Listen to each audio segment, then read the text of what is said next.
invited to a barbecue or a family gathering and you have to pick a dessert on the fly, or you just procrastinate and you decide at the last minute that you can make a dessert. So I want to show you how to make peanut butter brownie balls.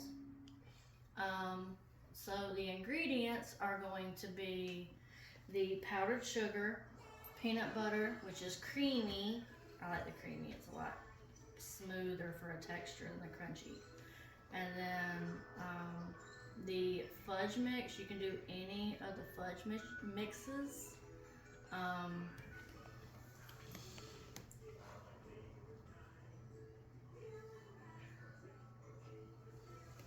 so what you do is you make the brownie mix like it says on the box with the eggs, the water, and then the vegetable oil.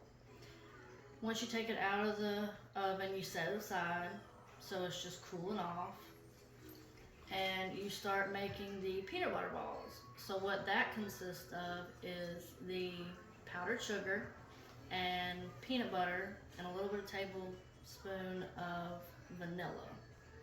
So you mix it up really well until it's a smooth consistency because of the powdered sugar, it ends up clotting together.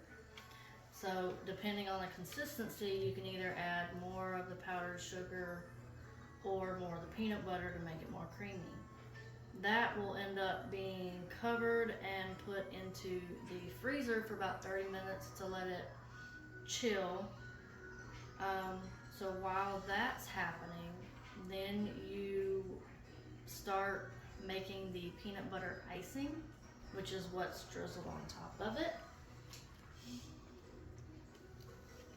So the peanut butter icing is consisted of it's the peanut butter, powdered sugar, water, and vanilla, which you mix and you also put into the freezer to get the consistency. After you do that, it's probably about time to take the peanut butter mix out. You take that out and you make sure it's thickened. So then you roll it into balls with your hands.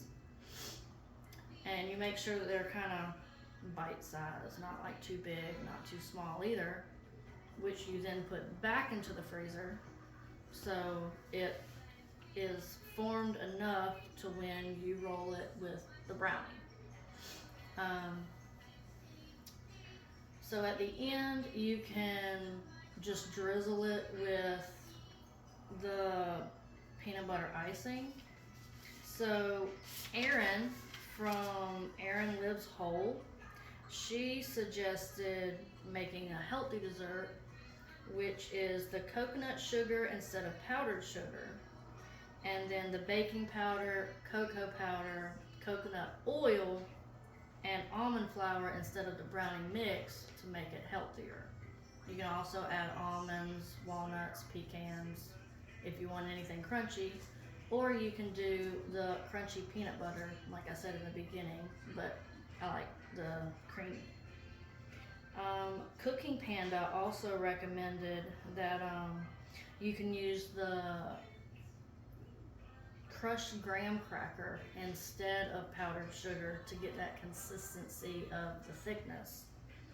And you can do dark chocolate instead of regular chocolate if you wanted to have that dipped before you do the icing. Chrissy from homemadehoopla.com recommends that you can coat the brownie balls into milk chocolate before putting the icing on. So you can either do milk chocolate, white chocolate, dark chocolate with any, or you can just do like I did where you just did the icing. So my grandma used to make these whenever she was here. We would walk into the kitchen and she would just be like, "Oh, would you like something to eat?" and this would be one of her many items that she would have in the kitchen, already made, smelling like peanut butter, all throughout the house. So at the end, now you know how to make it, how easy it can actually be made with the few ingredients that you have at the house. It's not like something that you go and buy and then never use it again. But thank you for listening in, and I hope you enjoy looking at these like I do. Thank you. Dang, that was good. You did good. Oh.